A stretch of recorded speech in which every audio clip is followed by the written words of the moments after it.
Today's reading is from Luke chapter 7, and I'm reading for Anne, who is still homesick, so we hope she and Bill get well real soon. After Jesus had finished all his sayings in the hearing of the people, he entered Capernaum. A centurion there had a slave whom he valued highly, and who was ill and close to death. When he heard about Jesus, he sent some Jewish elders to him, asking him to come and heal his slave. When they came to Jesus, they appealed to him earnestly, saying, "He is worthy of having you do this for him, for he loves our people, and it is he who built our synagogue for us." And Jesus went with them, but when he was not far from the house, the centurion sent friends to say to him, "Lord, trouble yourself, for I am not worthy to have you under my roof. Therefore I did not presume to come to you. But only speak the word, and let my servant be healed.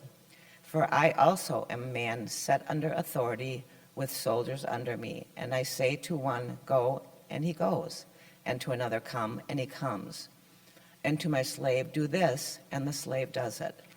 When Jesus heard this, he was amazed at him, and turning to the crowd that followed him, he said, I tell you, not even in Israel have I found such faith." When those who had been sent returned to the house, they found the slave in good health. Soon afterwards, he went to a town called Nain, and his disciples and a large crowd went with him. As he approached the gate of the town, a man who had died was being carried out. He was his mother's only son, and she was a widow, and with her was a large crowd for the town. When the Lord saw her, he had compassion for her and said to her, Do not weep."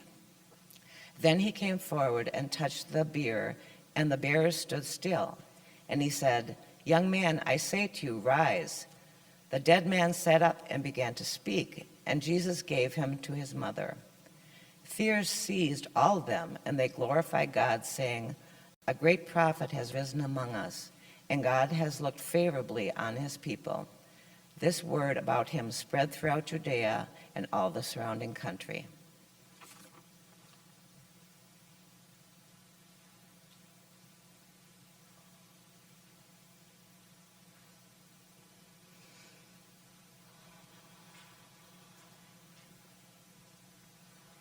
Let us pray.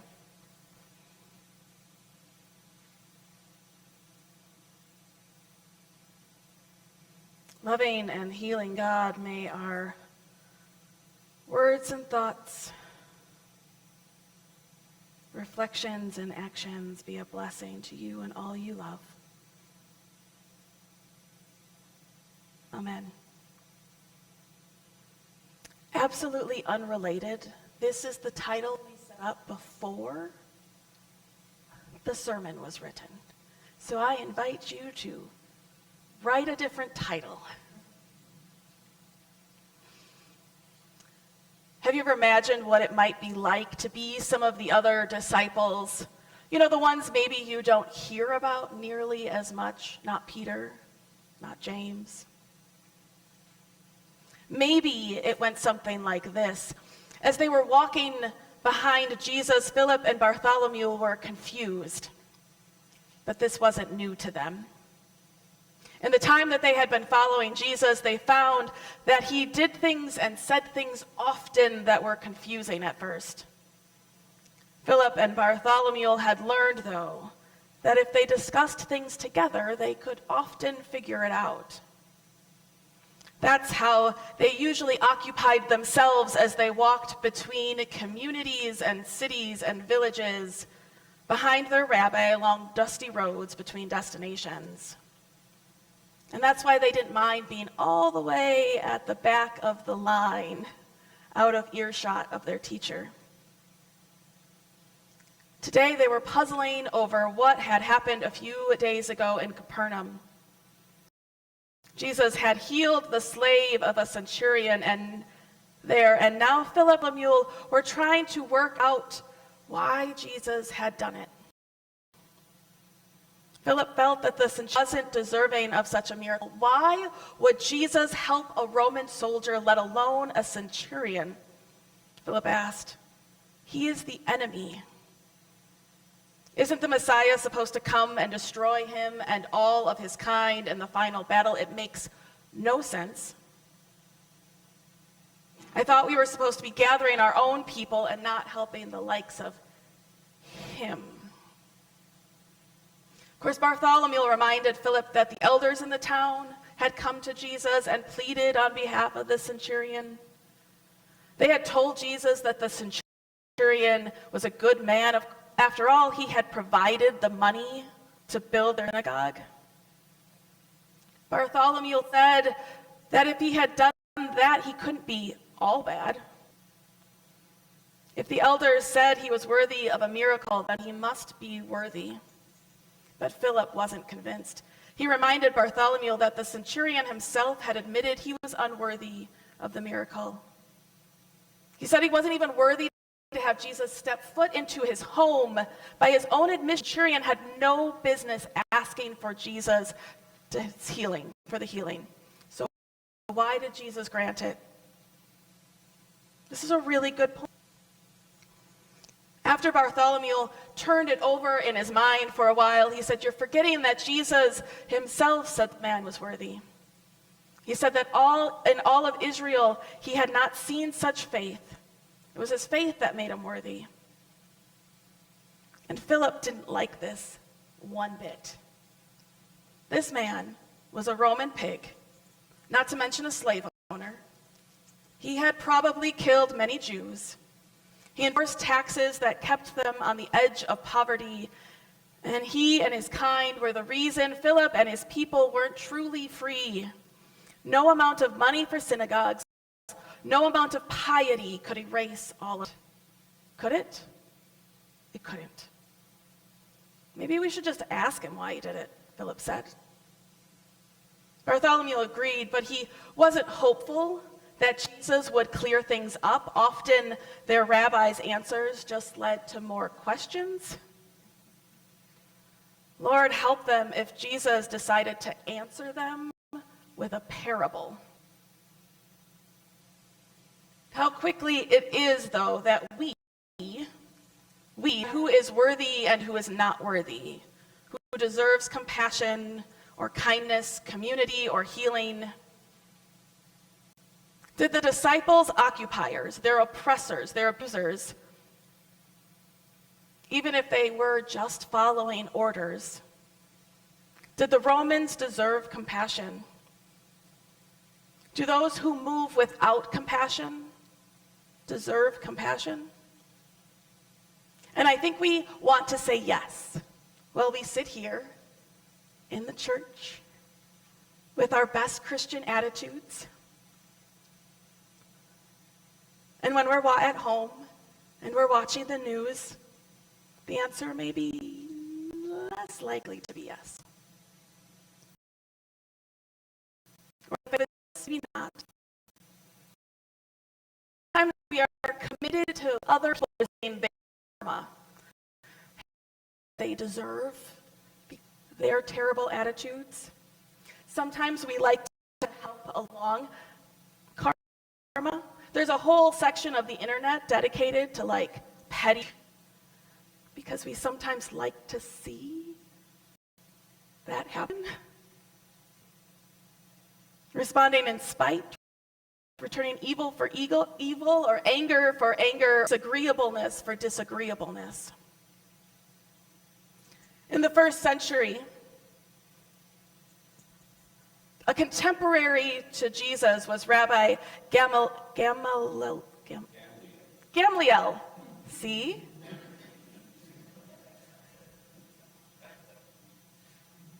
Glad you're here.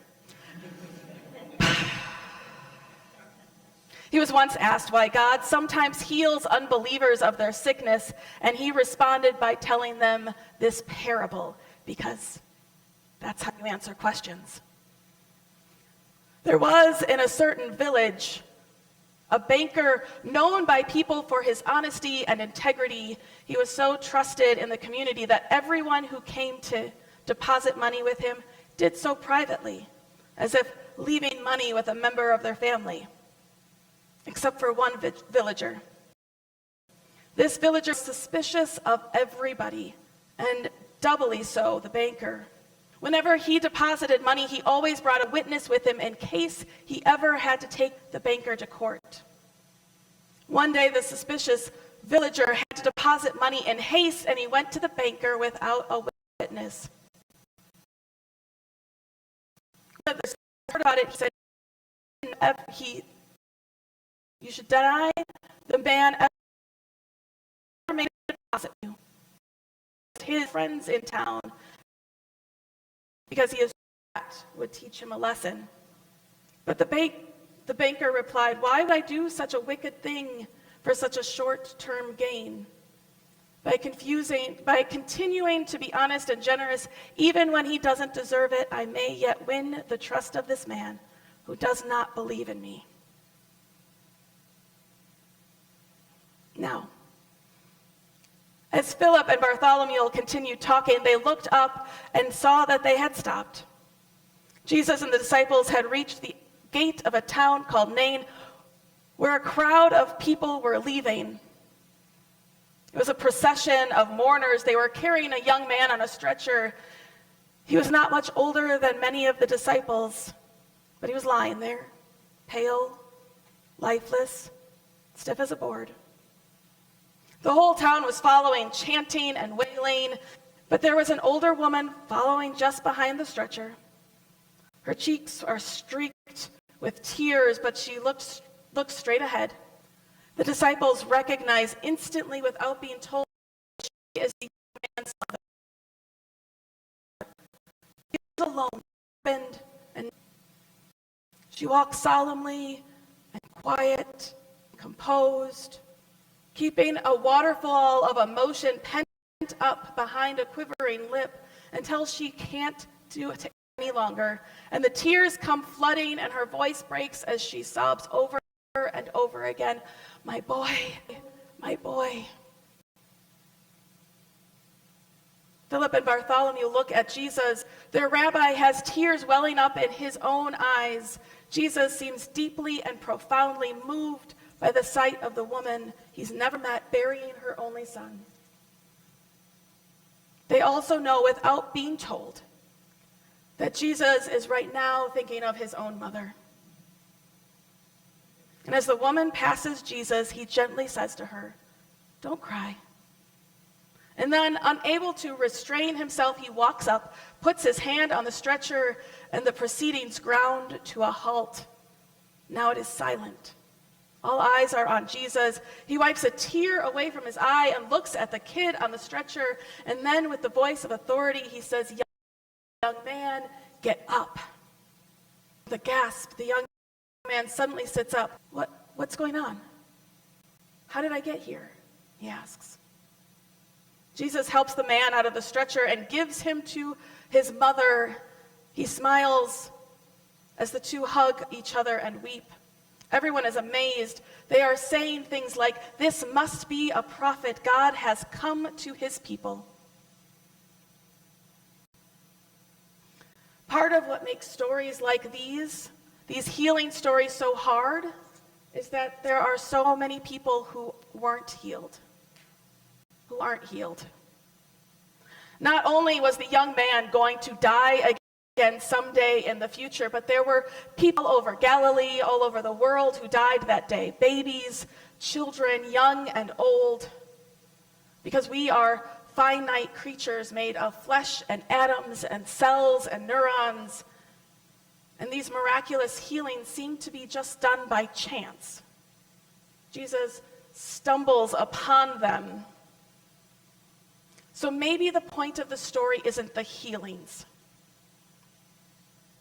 Maybe for our days, it's not about the healings. Maybe it's about something else.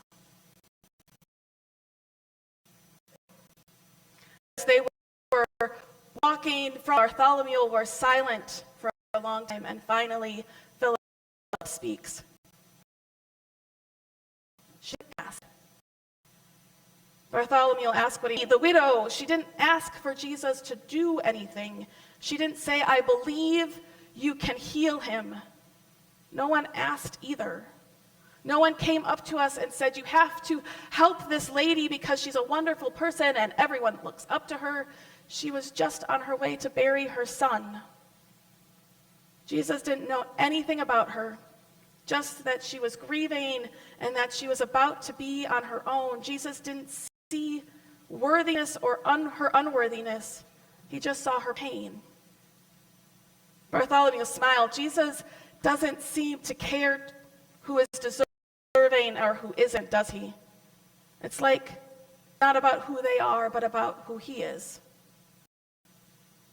And Philip shook his head in disbelief. This wasn't the last time the two of them would be confused about something their rabbi said. There would be plenty for Philip and Bartholomew to discuss along the road together, but as they left Nain a little wiser, because on that day they began to understand their master's heart. The heart of Jesus is compassion.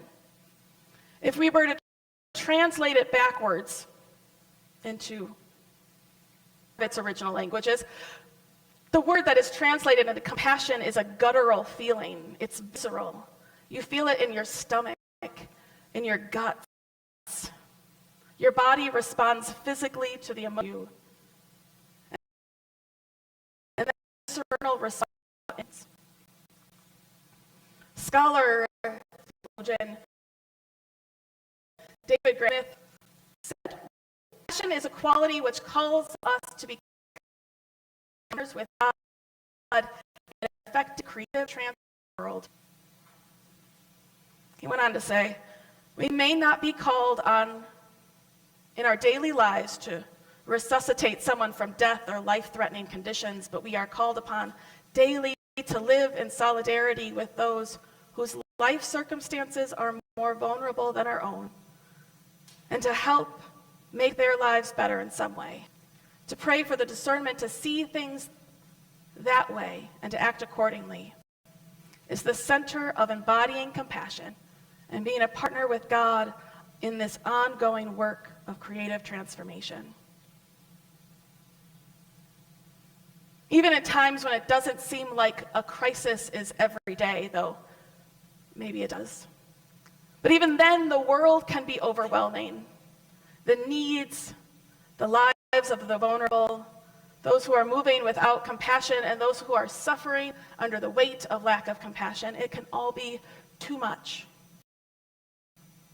It can paralyze us with how big and how small we are.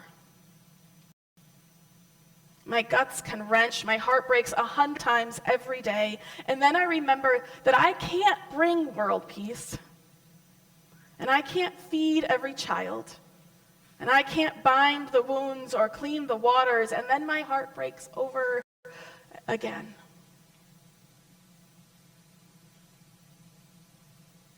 It was written in a Jewish commentary.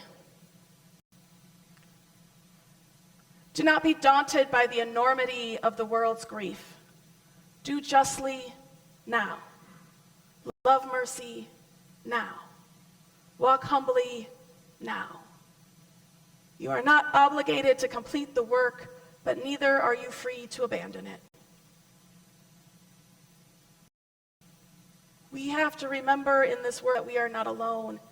It is a relay race.